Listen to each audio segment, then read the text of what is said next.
শিক্ষার্থী বন্ধুরা, সকলকে অভিনন্দন। আমি স্মৃতি বণিক। আমি তোমাদের বাংলা নবম শ্রেণীর ব্যাকরণ অংশ থেকে ব্যঞ্জন ধ্বনি পড়াবো। এসো আমরা দেখি ব্যঞ্জন ধ্বনির বিস্তারিত আলোচনা কি কি রয়েছে। উচ্চারণের স্থান ও প্রকৃতি এবং ধ্বনির কম্পন ও বায়ু প্রবাহ বিবেচনায় ব্যঞ্জন ধ্বনিকে অন্তত 4 ধরনের ভাগে ভাগ করা যায়। উচ্চারণের স্থান অনুযায়ী বিভাজন, উচ্চারণের প্রকৃতি অনুযায়ী বিভাজন, ধ্বনির কম্পন মাত্রা অনুযায়ী বিভাজন এবং ধ্বনি সৃষ্টিতে বায়ু প্রবাহের মাত্রা অনুযায়ী বিভাজন। তবে আমরা কি দেখলাম? ব্যঞ্জন ধ্বনিকে কত ভাগে বিভাজন করা হয়েছে। আমরা এখানে দেখলাম যে উচ্চারণের স্থান ও প্রকৃতি এবং ধ্বনির কম্পন বায়ু প্রবাহ বিবেচনায় ব্যঞ্জন ধ্বনিকে 4 ভাগে বিভাজন করা হয়েছে। কি কি? 1. উচ্চারণের স্থান অনুযায়ী বিভাজন। 2. উচ্চারণের প্রকৃতি অনুযায়ী বিভাজন। 3. ধ্বনির কম্পন মাত্রা অনুযায়ী বিভাজন এবং 4. ধ্বনি সৃষ্টিতে বায়ু প্রবাহের মাত্রা অনুযায়ী বিভাজন। তো প্রথমে আমরা উচ্চারণ স্থান অনুযায়ী বিভাজনটি লক্ষ্য করব।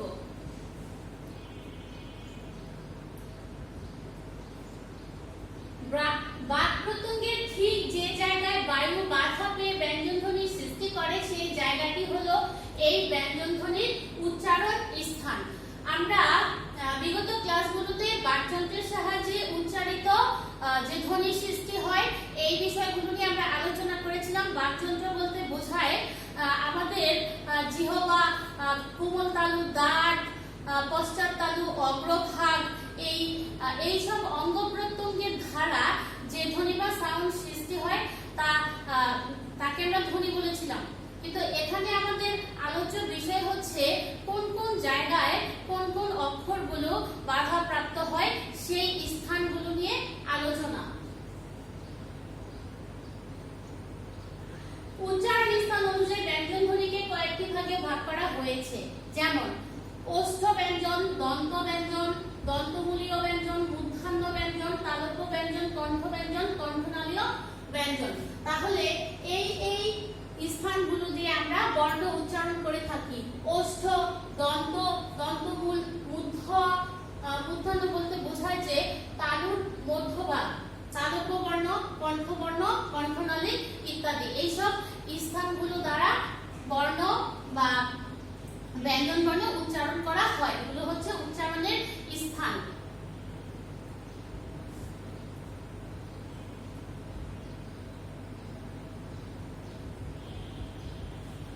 এবার আমরা দেখি ব্যঞ্জন ধ্বনির উচ্চারণের সময় কোন প্রত্যঙ্গে অংশ গ্রহণ মুখ্য এবং কোন প্রত্যঙ্গের অংশগ্রহণ গৌণ নিচের সারণীতে তা দেখানো হলো। আমরা দেখব যে কোনটি মুখ্য বাক প্রত্যঙ্গ, কোনটি গৌণ বাক প্রত্যঙ্গ। ওষ্ঠ ব্যঞ্জন যে ব্যঞ্জনগুলো ওষ্ঠ দ্বারা উচ্চারিত হয় নিচের ঠোঁট, এটা হচ্ছে মুখ্য ব্যঞ্জন বাক প্রত্যঙ্গ, আর এটা হচ্ছে গৌণ বাক প্রত্যঙ্গ, এটা হচ্ছে উপরের ঠোঁট। তাহলে দন্ত ব্যঞ্জনে দেখব মুখ্য বাক প্রত্যঙ্গ হচ্ছে জিভের ডগা এবং গৌণ বাক প্রত্যঙ্গ হচ্ছে উপরের পাটির দাঁত। দন্তমূলীয় ব্যঞ্জন জিভের ডগা, গৌণ বাক প্রত্যঙ্গ হচ্ছে দন্তমূল। মূর্ধন্য ব্যঞ্জন হচ্ছে জিভের ডগা, দন্তমূলের পিছনের উঁচু অংশ হচ্ছে গৌণ বাক প্রত্যঙ্গ। এবং মূর্ধন্য ব্যঞ্জন জিভের ডগা, দন্তমূলের পিছনে উঁচু অংশ। তালব্য ব্যঞ্জন বর্ণ জিভের সামনের অংশ এবং গৌণ হচ্ছে নরম তালু। কণ্ঠনালীয় ব্যঞ্জন ধ্বনির মুখ্য বাক প্রত্যঙ্গ হচ্ছে ধ্বনির দ্বারের 2টি পাল্লা এবং গৌণ হচ্ছে ধ্বনির দ্বার। এটা আমরা দেখলাম কোনটি মুখ্য অংশ এবং কোনটি গৌণ অংশ। এবার আমরা দেখব ওষ্ঠ ব্যঞ্জন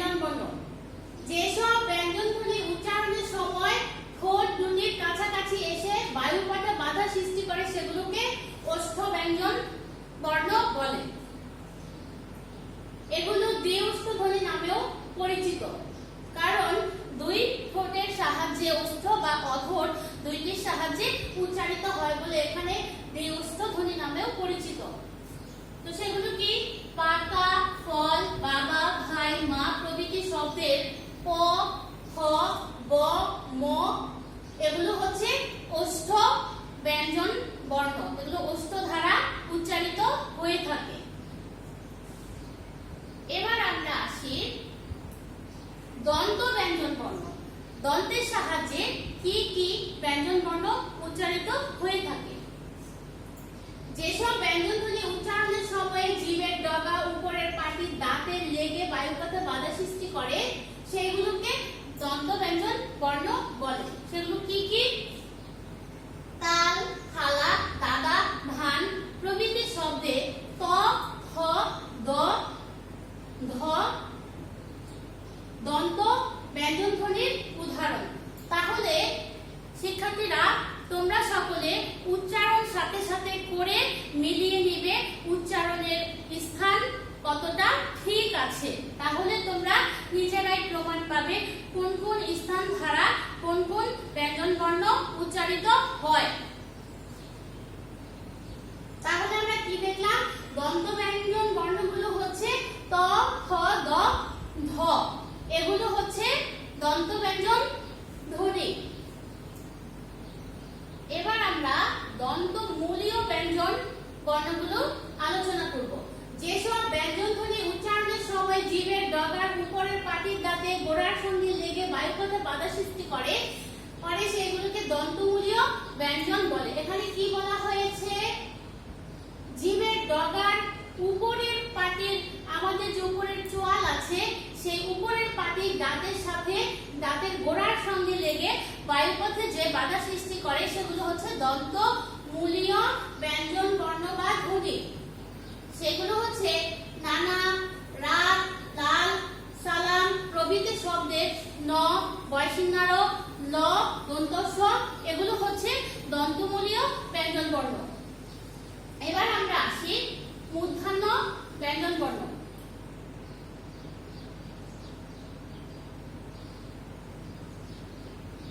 মূর্ধন্য ব্যঞ্জন বর্ণগুলো কি? চলো আমরা দেখে নেই। দন্তমূল এবং তালুর মাঝখানে যে উঁচু অংশ থাকে তার নাম মূর্ধা। আমরা দেখি যে এই দন্তের মূল এবং তালুর মাঝখানে যে অংশ থাকে তাকে বলা হয় মূর্ধা। আমরা আঞ্চলিক ভাষায় তাকে তাকড়া বলে থাকি বা মধ্যভাগ বলে থাকি। দন্তমূল এবং তালুর মাঝখানে যে উঁচু অংশ থাকে তার নাম মূর্ধা। যেসব ব্যঞ্জনধ্বনি উচ্চারণের সময় জিভের ডগায় মূর্ধার সঙ্গে লেগে বায়ুপথে বাধা সৃষ্টি হয় সেগুলোকে মূর্ধন্য ব্যঞ্জন বলে। যেমন ঠেলা গাড়ি, ডাকাত, ঢোল, গাড়ি, মুড়ো প্রভৃতি শব্দের ত, থ, দ, দয়সিন্নার মূর্ধন্য ব্যঞ্জন ধ্বনির উদাহরণ। তোমরা যদি সাথে সাথে উচ্চারণ করে পরীক্ষা করে নাও তবে তোমরা বুঝতে পারবে এগুলোর তুলনামূলক বৈশিষ্ট্য। এ হলো আমাদের মূর্ধন্য ব্যঞ্জন। এবার আমরা আসি তালব্য ব্যঞ্জন।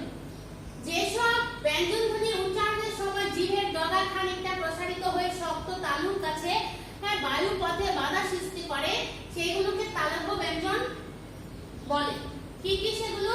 চাচা, ছাগল, জাল, ঝড়, শশা প্রভৃতি শব্দের চ, ছ, জ, ঝ, তালব্য স ইত্যাদি ব্যঞ্জন ধ্বনির উদাহরণ। তালব্য ব্যঞ্জন ধ্বনির উদাহরণ। তাহলে এটা কি তালুর সাথে বাধাপ্রাপ্ত হয়ে যে বায়ু প্রবাহিত হয় তাহলে সেটাকে বলা হয় তালব্য ব্যঞ্জন। এবার আমরা আসি কণ্ঠ ব্যঞ্জন। তাহলে আমরা কি বুঝবো? যেসব ধ্বনি উচ্চারণের সময় জিভের পিছনের অংশ উঁচু হয়ে আল জিহ্বার কাছাকাছি নরম তালুর কাছে বায়ুপথে বাধা সৃষ্টি করে সেগুলোকে কণ্ঠ ব্যঞ্জন বলে। আমরা জানি যে গলার এখান থেকে স্বরতন্ত্রী হয়ে স্বরের সৃষ্টি হয়। তাহলে জিভের পেছনের যে অংশ কোমল তালু সেখান থেকে কণ্ঠনালীর সৃষ্টি। সেই জিভের পেছনের অংশ উঁচু হয়ে আল জিহ্বার কাছাকাছি নরম তালুর কাছে বায়ুপথে বাধা সৃষ্টি করে কণ্ঠ ব্যঞ্জন, যেমন কাকা, খালু, গাধা, ঘাস, কাঙাল প্রভৃতি শব্দে ক, খ, গ, ঘ, উ কণ্ঠ ব্যঞ্জন ধ্বনির উদাহরণ। কি কি? ক, খ, গ, ঘ, উ এগুলো হচ্ছে কণ্ঠ ব্যঞ্জনের উদাহরণ।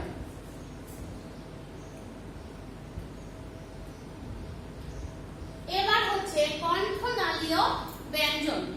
তাহলে আমরা দেখি যে কণ্ঠনালীয় ব্যঞ্জন উচ্চারণের সময় ধ্বনির ধার থেকে বায়ু কণ্ঠনালী হয়ে সরাসরি বের হয়ে আসে। কি হয়েছে এখানে? কণ্ঠনালীয় ব্যঞ্জন উচ্চারণের সময় ধ্বনির ধার থেকে বায়ু কণ্ঠনালী হয়ে সরাসরি বের হয়ে আসে,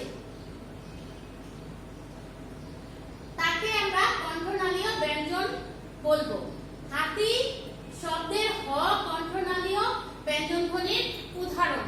এখানে আমরা দেখি যে হাতি শব্দের প্রথম অক্ষর হচ্ছে হ, এই হটি কণ্ঠনালীয় ব্যঞ্জন ধ্বনির একটি উদাহরণ।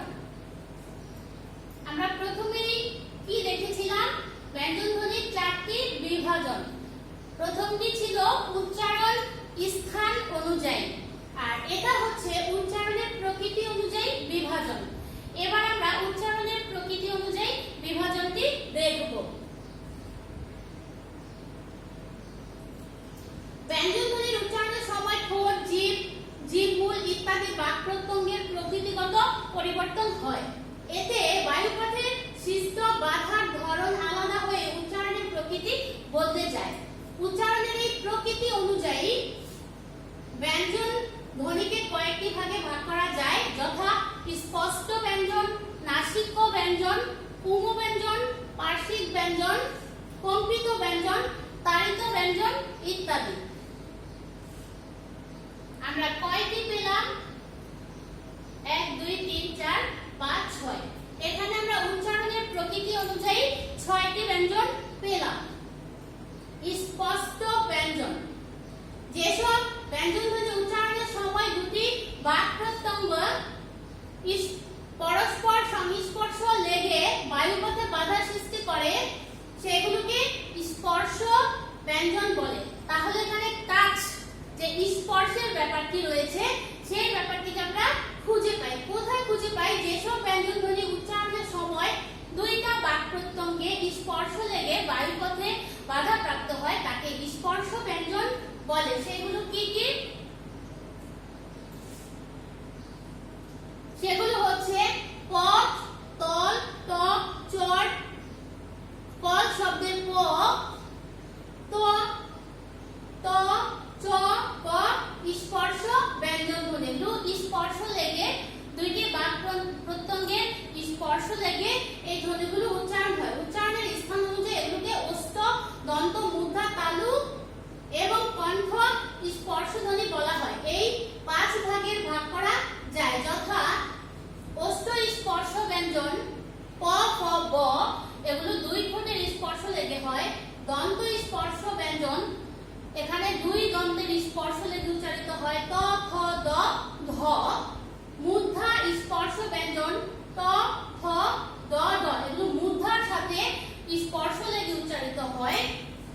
এবার হচ্ছে তালু স্পর্শ ব্যঞ্জন, যেগুলো তালুর সাথে 2টি প্রত্যঙ্গের স্পর্শ লেগে উচ্চারিত হয়, চ, ছ, জ, ঝ।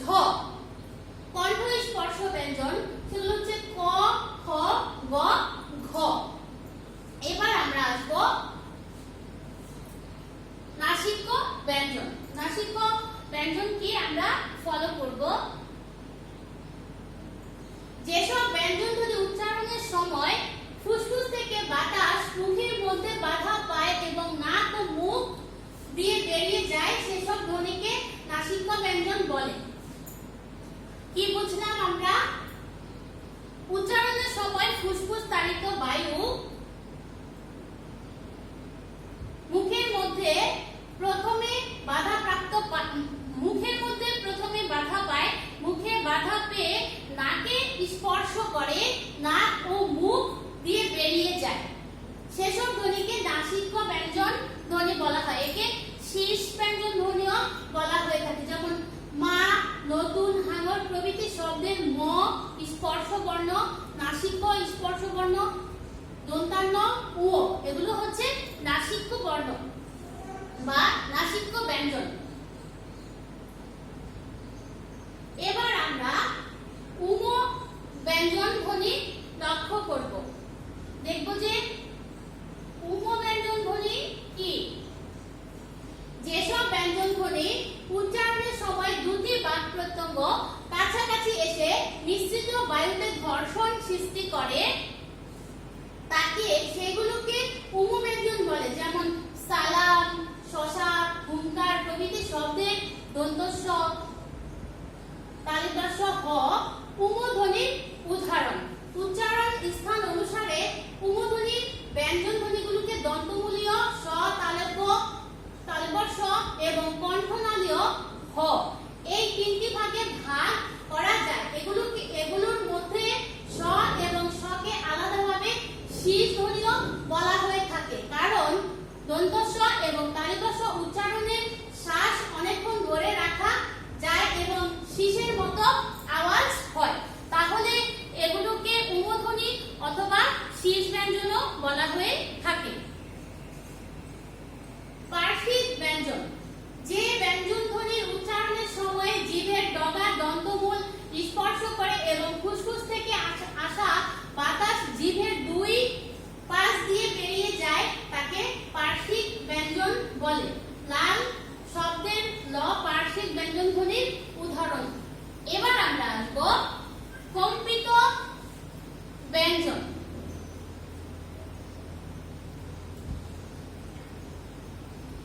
কম্পিত ব্যঞ্জন কি? যে ধ্বনি উচ্চারণের সময় জিভ একাধিকবার অতি দ্রুত দন্তমূলকে আঘাত করে বায়ুপথে বাধা সৃষ্টি করে তাকে কম্পিত ব্যঞ্জন বলা হয়। কর, ভার প্রভৃতি শব্দের র কম্পিত ব্যঞ্জন ধ্বনির উদাহরণ। তাহলে আমরা দেখি যে কম্পিত ব্যঞ্জন ধ্বনি কি? অতি দ্রুত দন্তমূলে আঘাত পেয়ে বায়ুপথে বাধা সৃষ্টি করে তাকে কম্পিত ব্যঞ্জন বলা হয়। সেগুলো কি? কর, ভার, হার প্রভৃতি শব্দের কম্পিত ব্যঞ্জন ধ্বনির উদাহরণ। এবার আমরা আসবো তাড়িত ব্যঞ্জন। তাহলে তাড়িত ব্যঞ্জন কি একটু লক্ষ্য করি। যে ধ্বনি উচ্চারণের সময় জিভের সামনের অংশ দন্তমূলের একটু উপরে অর্থাৎ মূর্ধায় টোকা দেওয়ার মতো করে একবার ছুঁয়ে যায় তাকে তাড়িত ব্যঞ্জন বলে। বাড়ি, মূঢ় প্রভৃতি শব্দের দয়সিন্নার তাড়িত ব্যঞ্জন ধ্বনির উদাহরণ। তাহলে আমরা পেলাম কি? ব্যঞ্জন ধ্বনির উচ্চারণের স্থান এবং উচ্চারণের প্রকৃতি অনুযায়ী ব্যঞ্জন ধ্বনির বিভাজন। তো শিক্ষার্থী বন্ধুরা, আজকে এ পর্যন্তই। তোমরা ভালো থেকো। তোমরা